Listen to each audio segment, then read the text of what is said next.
Assalamualaikum warahmatullahi wabarakatuh. Pertama-tama perkenalkan nama saya Idan Prasetya Juwardi dengan NIM 1503621 dari sesi 1.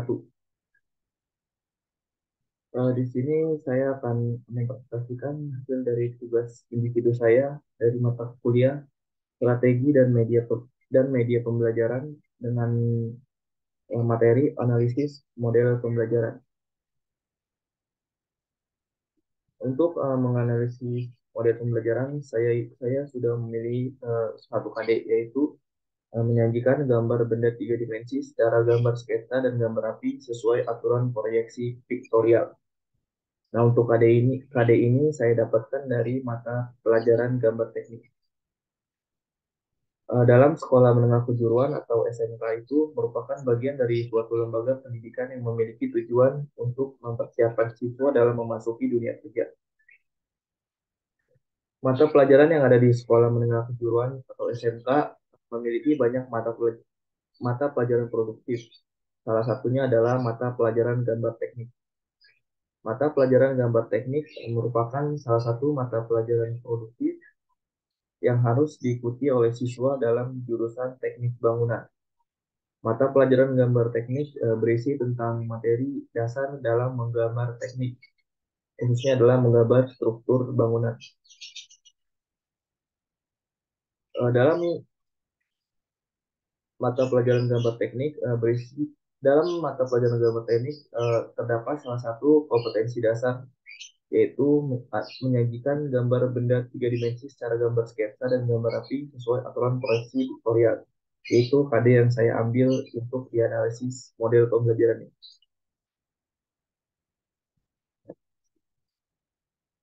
Selanjutnya adalah apa sih masalah yang sering terjadi dalam pembelajaran materi ini, yaitu materi mata pelajaran gambar teknik. Dalam kompetensi dasar yang terdapat pada pelajaran gambar teknik, siswa itu diharuskan dapat memiliki kemampuan untuk mendesain suatu struktur bangunan secara tiga dimensi yang merupakan suatu tuntutan keahlian dalam dunia kerja. Di era globalisasi seperti saat ini, banyak berbagai jenis aplikasi yang dapat mempermudah siswa dalam mendesain struktur bangunan secara tiga dimensi. Salah satunya adalah aplikasi yang bernama SketchUp. Namun, di beberapa sekolah menengah kejuruan atau SMK, khususnya jurusan teknik bangunan, banyak dari siswa yang kekurangan bekal dalam penggunaan aplikasi untuk mendesain karena kekurangan minat siswa untuk mengetahui cara menggambar objek tiga dimensi menggunakan aplikasi SketchUp. Dari masalah yang saya angkat ini, saya menentukan model pembelajaran kooperatif adalah model pembelajaran cocok untuk mata kuliah gambar teknik, terutama untuk kompetensi dasar menggambar sketsa tiga dimensi. Dalam masalah yang sudah saya sebutkan tadi, diperlukan suatu model pembelajaran untuk meningkatkan minat siswa dalam mempelajari aplikasi SketchUp untuk bekal mendesain struktur bangunan, yaitu model pembelajaran kooperatif atau cooperative learning, yang merupakan bentuk model pembelajaran dengan cara siswa itu belajar dan bekerja dengan membuat kelompok. Dan untuk kelompok itu terdiri dari 2 sampai 5 orang yang bekerja secara berkolaboratif. Model pembelajaran ini juga dilakukan secara sharing progres antar siswa. Nah, dalam model pembelajaran kooperatif ini terdiri dari berbagai tipe. Salah satu tipe yang akan saya bahas adalah tipe Think Think Parser atau TPS.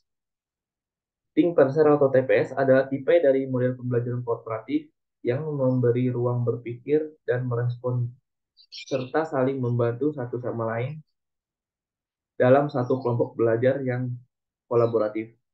Dalam hal ini, model pembelajaran kooperatif siswa dapat saling mendorong untuk belajar, saling memperkuat upaya-upaya akademik, sehingga siswa dapat percaya diri untuk mempelajari aplikasi SketchUp secara berkelompok.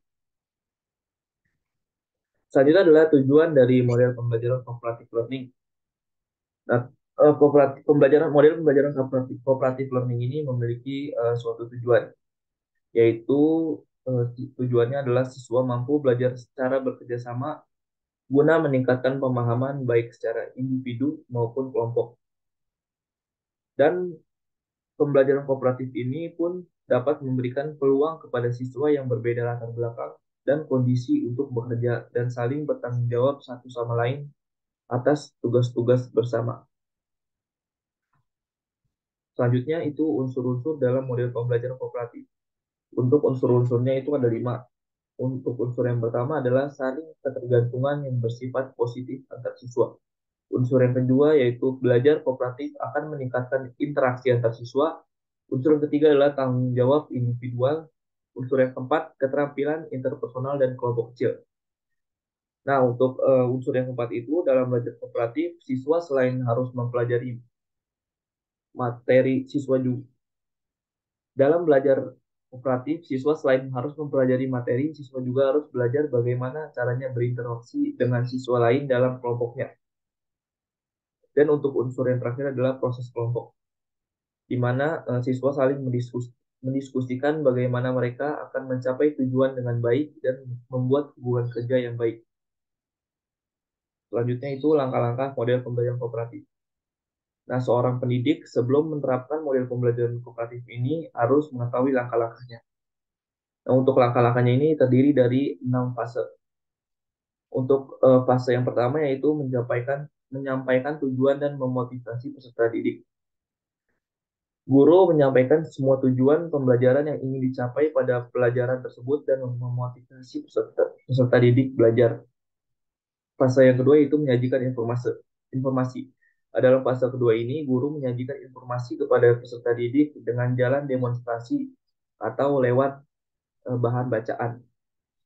Untuk fase ketiga yaitu mengorganisasikan peserta didik ke dalam kelompok-kelompok belajar. Nah, dalam fase ketiga ini, guru menjelaskan kepada peserta didik bagaimana caranya membentuk kelompok belajar dan membantu setiap kelompok agar melakukan transisi secara efisien. Fase selanjutnya adalah fase keempat, yaitu membimbing kelompok bekerja dan belajar. Nah, dalam fase ini, guru membimbing kelompok-kelompok belajar pada saat mereka mengerjakan tugas yang sudah diberikan.